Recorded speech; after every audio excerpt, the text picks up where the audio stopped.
War general movies की एक और लिस्ट में आप सबको खुशामदीद। पहले जो हमने वॉर जनरल मूवीज़ के ऊपर लिस्ट बनाई है वो हमने ऊपर भी लिंक कर दी है और नीचे डिस्क्रिप्शन में भी दे दी हैं, आप जाकर उन्हें देख सकते हैं। हमारी जो आज की लिस्ट है उसमें जो सबसे पहली मूवी है वो होश उड़ा देने वाली है। मूवी का नाम है enemy at the gates. World war 2 में नाजी जर्मनी के बढ़ते हुए कदम से बेखौफ सोवियत यूनियन हिटलर की बात पे यकीन किए बैठा था कि हिटलर सोवियत यूनियन पर हमला नहीं करेगा, लेकिन खुले बैल की तरह हिटलर ने स्टालिनग्राड पर धावा बोल दिया।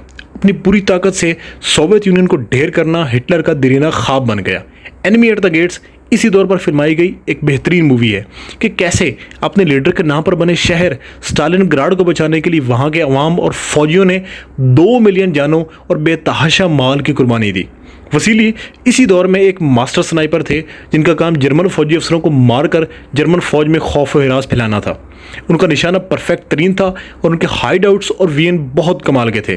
वो वार हीरो बनते जा रहे थे कि जर्मन फौज में इस खौफ व हिरास की वजह से बर्लिन से एक क्लासिक स्नाइपर आते हैं वसीली को ठिकाने लगाने के लिए।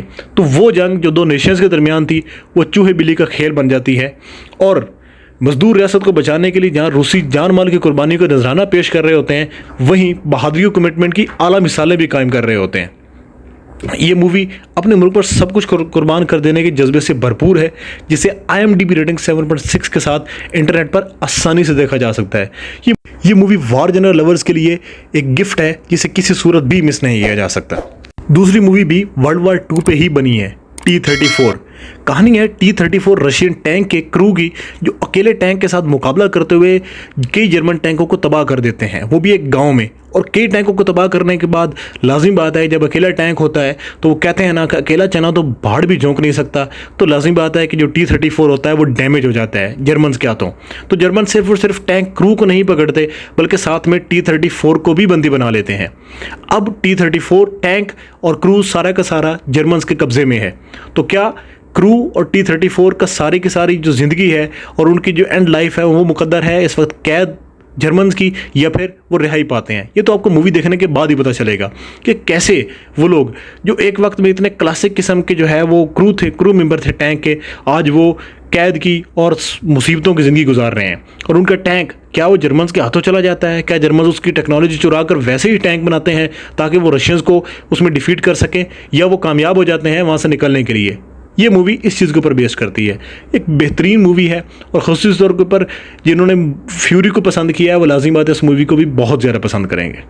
हाइना रोड कहानी है अफगानिस्तान के सूबे कंधार की, जिसमें कैनेडियन फौजी जो है वो हाइना रोड बनाते हैं, जिसकी वजह से उन्हें काफ़ी ज़्यादा तालिबान रेजिस्टेंस का सामना करना पड़ता है। और उनके कुछ फौजी जो उस वक्त रोड की हिफाजत कर रहे होते हैं तालिबान से, उन्हें सख्त अटैक का सामना करना पड़ता है उसमें, और एड ना मिल पाने की वजह से वो करीबी गाँव में पहुँचते हैं जहाँ उनकी मुलाकात एक फाइटर से होती है जो किसी ज़माने में सोवियत यूनियन के खिलाफ लड़ते हुए घोस्ट रह चुका है। यानी हर बार ज़ख्मी होने के बाद वो भाग निकलता था और किसी को नज़र नहीं आता था, वो कुछ अरसे के लिए छुप जाता था। उसके बाद इनके सीनियर जब इस बात का पता चलाते हैं कि वो इस घोस्ट से मिले हैं तो वो समझते हैं कि वो घोस्ट उनके लिए बेहतरीन एसेट साबित हो सकता है, तो वो उसकी खोज में लग जाते हैं।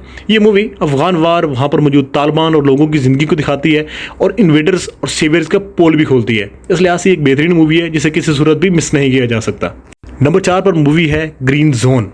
अमेरिका का इराक पर हमले का एक ही जवाब था कि सद्दाम हुसैन के पास मास डिस्ट्रक्शन वेपन्स हैं, और जब वो खुद अपने एक ऑफिसर को वो हथियार ढूंढने के लिए टास्क देते हैं तो वो हथियार तलाश करने की अपनी हर कोशिश कर लेता है, लेकिन उसे हथियार नहीं मिलते।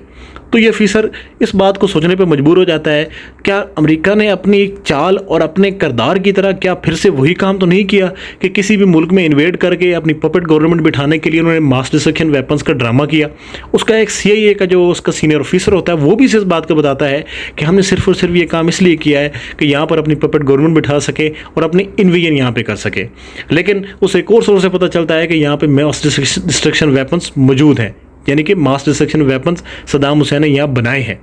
तो क्या अब CIA अपने काले करतूतों को छुपाने के लिए अपने ऑफिसर को मार डालती है? और क्या ऐसे कोई हथियार वहाँ मिलते हैं? ये अमेरिका ने हमेशा की तरह वही ड्रामा रचाया ताकि अपनी गवर्नमेंट जो उनकी पपेट गवर्नमेंट है वो वहाँ पे इंस्टॉल कर सके एज़ कम्पेयर टू उस गवर्नमेंट के जो इराक के अपने लोगों की गवर्नमेंट है। मैट डेमन ने बेहतरीन अदाकारी की है इस मूवी में, और उनके डायरेक्टर जैसन बोर्न द अल्टीमेटम है, इन दोनों के कॉम्बो ने इस मूवी को बहुत बेहतरीन बना दिया है। ये मूवी इराक के हालात, 2003 के इन्वेजन, सद्दाम हुसैन और उस दौर की जो है एक बेहतरीन नक्काशी करती है, इस लिहाज से ये मूवी देखे जाने के काबिल है। नंबर 5 पर मूवी है रैम्बो 3। यूँ तो हमें जॉन रैम्बो को कमांडो एक्शन और फाइटिंग सीन्स बचपन से ही बहुत पसंद है और हम इसे बचपन से ही देखते आए हैं, लेकिन रैम्बो की तीसरी मूवी अफगानिस्तान के हालात पर बेस्ड है, क्योंकि उस दौर में अमेरिकी तालिबान और अमेरिकी CIA सोवियत यूनियन के खिलाफ अफगानिस्तान में लड़ रही थी।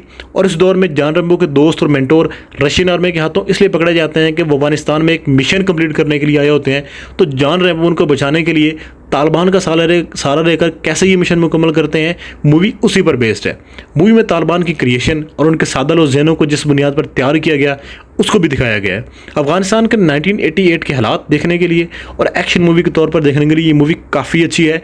और सिल्वेस्टर स्टैलोन के जो फैंस हैं या अफगानिस्तान के बारे में जो जानना चाहते हैं वो भी लाजमी इस मूवी को देखें। इस मूवी में बहुत कुछ देखने वाला है। So that was the list guys. अगर आपको वीडियो पसंद आई है तो please like the video, share your thoughts in the comment section और please subscribe the channel, do press the bell icon to get latest updates. Thank you so much for watching.